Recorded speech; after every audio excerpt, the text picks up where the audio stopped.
Hey, what's going on? Just want to make a video about some recent events that have happened, and it's wow. So in Alabama, in northern Alabama, in Lauderdale County, there was an inmate that it appears like, from what the information that's available, is that he coached a relationship out of this female. She was all intents and purposes, she was a pretty by the book officer, but she had some kind of attraction to this guy for some reason. That progressed to her leading him out of jail one day and them going on the run. And this was a planned. Again, this is as of today, May the 11th, and the information that's been released so far. It wasn't a spur of the moment situation. It was something that was planned. So, and the outcome of that, unfortunately, is that she allegedly shot herself, and she's passed away from that. The autopsy is going to determine whether or not she shot herself or he shot her, and from there, those facts may change. But right now, that's the case. He's in custody, and he was arrested in Indiana. So, having spent 6 years in prison in Kentucky, I can certainly talk about situations that I've seen as far as officers getting too close to inmates, inmates getting too close to officers, and that happens too. And I don't really think that it's so much about the environment. I think it's more just the situation that you're in. I mean, it's for various reasons, but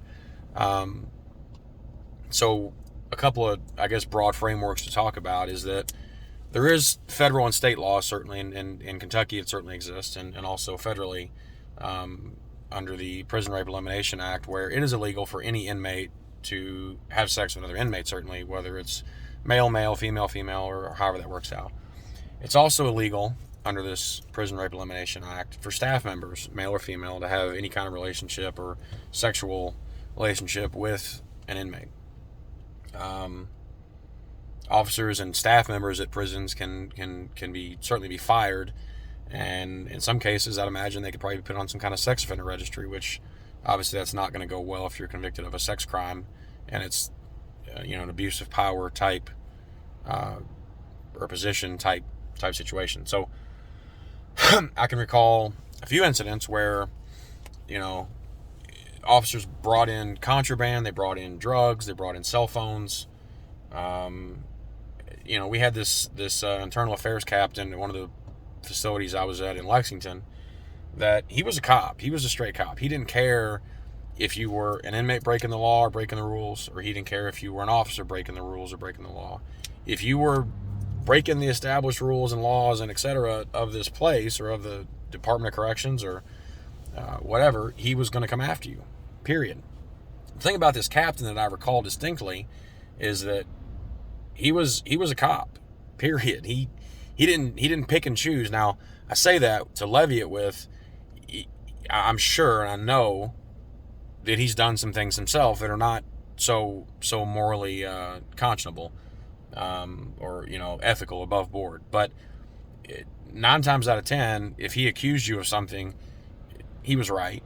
He had the evidence. He wasn't asking any questions. He already had the evidence. He already had pictures, video, statements, witnesses, physical evidence. He already had it bagged and tagged, and he came to you once he had all that stuff ready to go, and he asked you, did you do it or not?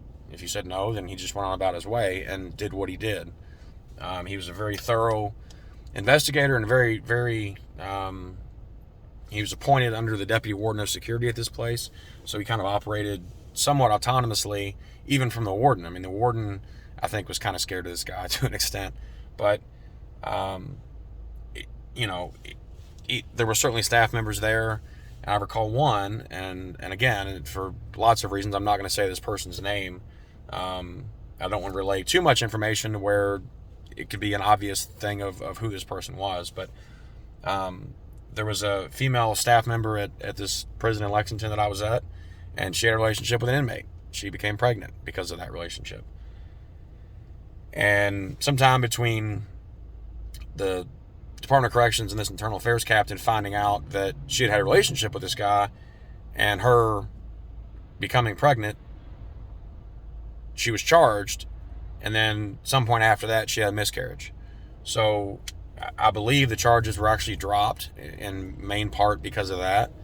But certainly relationships between inmates and staff happen, and whether it's a staff member bringing in some extra food or something and they give it to you because of whatever reason, which that's, I know, and I've had officers tell me while I was in custody and also since I've been out, the corrections academy, the state corrections officers, and I'm sure it translates to jails and sheriff's deputies who are in jails and et cetera, but the academies that these officers go through teach them from the beginning to treat inmates with almost disdain, hatred, mistrust, dehumanizing to an extent, but the thing above all, I think, is that they want officers to not get too close to inmates, and there's good reasons for that. And I don't think anyone with any kind of reasonable mind would be able to not see that, but they don't want you getting too close to inmates, because if you have a lot of manipulative personalities behind prison walls, and some people that are there are never getting out, and they know that, and they have a lot of time, and some people might do it just because it's a hobby, because it's something to do. They don't really have an end goal in mind like this guy did.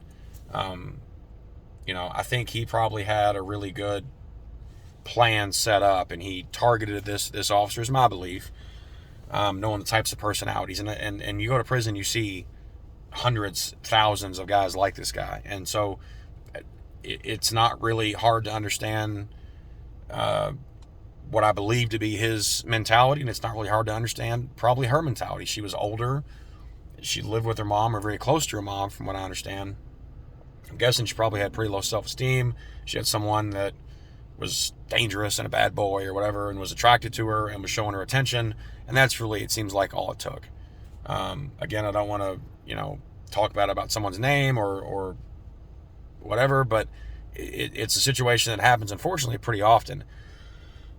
Prison systems have a pretty good incentive to not let that happen, because the thing that they're always going to fall back on is the safety and security of the institution. If you have an inmate that is having an officer bringing in cell phones or having sex with them or bringing drugs in, that obviously undermines the safety and security of the institution, and that's what they're always going to fall back to, and they're always going to say.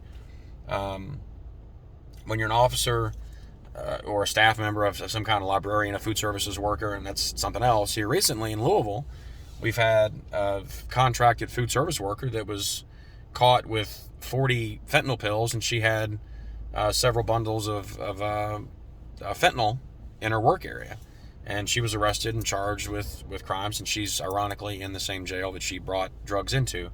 In Louisville, they've also had a lot of drug-related, mainly fentanyl opiate overdoses, and those have resulted in death, and that's not good. There's talk about potentially charging her or linking her to some of those overdoses and deaths. Don't know if that's going to happen, but and that's kind of the low end as far as bringing in tobacco or lighters or cell phones or whatever. Cell phone's a dangerous thing. It can aid in escape, obviously, but anytime you have someone willing to break the law to bring those things into people that are there by definition for breaking the law, you can see where that's a problem. So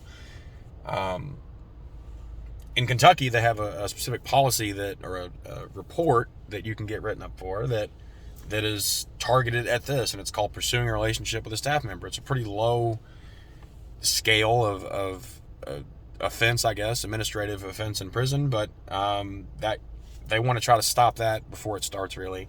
And it's this is the nightmare. This situation that ended in Evansville is the nightmare of every security threat group or internal affairs or warden or commissioner for corrections or captain or whatever that person may be in that field. It's a nightmare scenario for them. I anticipate some more fallout. It's the only fortunate thing that I can say right now, anyway, is that it appears that no one else.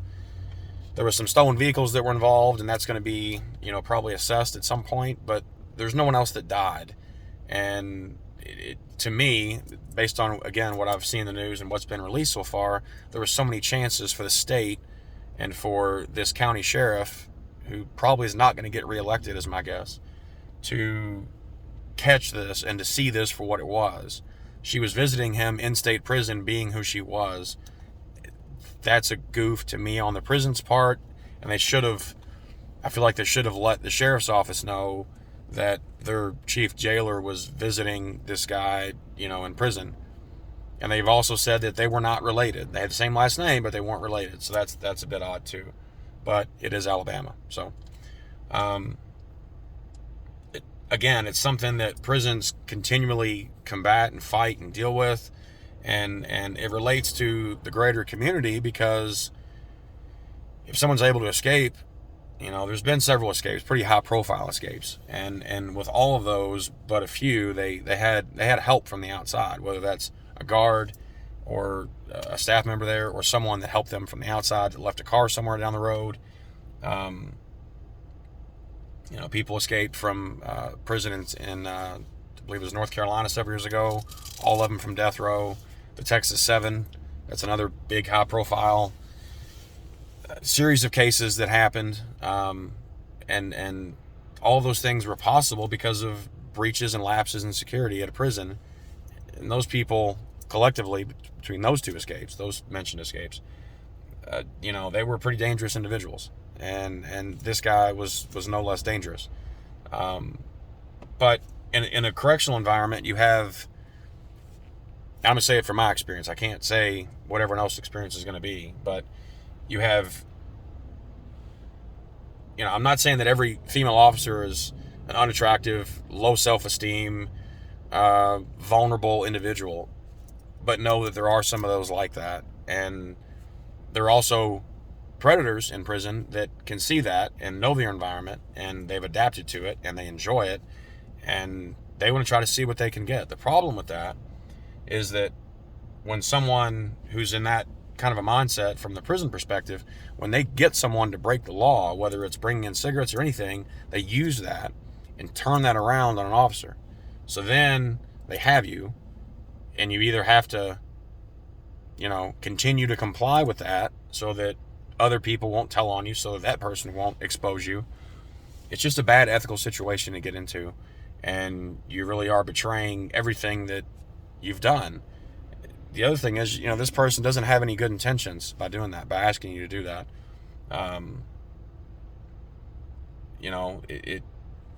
You're a human being, and you have a fundamental need, I think, for attachment and for different other needs. But you have to settle those outside of the things that can get you and that other person in trouble too. And I've had, there was one specific staff member at one of the places that I was at, and she was nothing less than professional, but I felt there was something there, but I never went beyond that, never approached her in that way. And it wasn't because I wanted her to bring any dope in or anything like that. It's just, I liked her. She was nice. But again, I didn't want to put her in that position. I didn't want to put myself in that position to get in trouble and all that. It's just not worth it. So, the point, I guess, of all this is that some people are looking at this and saying, why did she do this? She made specific steps along the way to accomplish this goal. She's not an innocent, unwilling, person to come along with this ploy. She sold her house a week before and pocketed the cash, and there was about 2/3 of that cash gone when they were found. To me, it appears like they were waiting on something in this Evansville area, possibly paperwork or maybe a cleaner vehicle that wasn't stolen. So that's one of the only things I can think of that would make someone stay in an area, and they're wanted nationally, and they have the Marshal Service and everyone else after them. But again, this is something that undermines public safety. It undermines the sheriff there in that county. I don't think he needed too much undermining to begin with, because he probably already had it going on. He was, by appearances, he was just blind and ignorant and didn't want to see anything wrong with what was going on, despite several warning signs. It is illegal throughout the country for the most part, and federally, to have any kind of relationship at all with a staff member. There are clear indications that they were having relationships, obviously. And it started, from what I understand, with her giving him extra food and some other things. And people saw that, and then some people turned a blind eye, some people didn't. But there was obviously some favoritism there, and that was never explored. So I think the relationship developed because she felt bad for whatever he had going on. And, you know, everybody's personalities kind of, you know, they're dynamic and they come together in that situation, and you never know how you're going to respond until you're in that situation. But I can say that it's unfortunate that she's passed away. Glad that no one else was hurt or killed as of right now. And you know, if you know someone or if you work at a prison, you know these things that I'm saying. You know, there are people there that are just there. There are people there that are going to do other things, and you have to kind of watch out for that. But not every inmate is a horrible, evil, deplorable, you know, whatever person. There are some there, certainly, but not everyone's that way. This woman literally threw her life away, and I think she did what she did. If she did kill herself, I think she did what she did because she didn't want to face what she was going to have to face. Certainly be arrested, be in her own jail under the authority of the sheriff that she used to work for, go to prison, do all that, face her family. She didn't want to have to do that. And, you know, she apparently made her choice. He's made his choice, and he's not too broken up about it. And so he gets 3 more trays and probably some time to find someone else. Hopefully he's going to be under some more security measures and mandates that won't allow this to happen anymore. But know that there are a lot more like him. He's not an isolated case. So that's all I've got for today. Try to make some more videos here. And if you have any comments or questions, leave them down below. I will respond back. Be safe.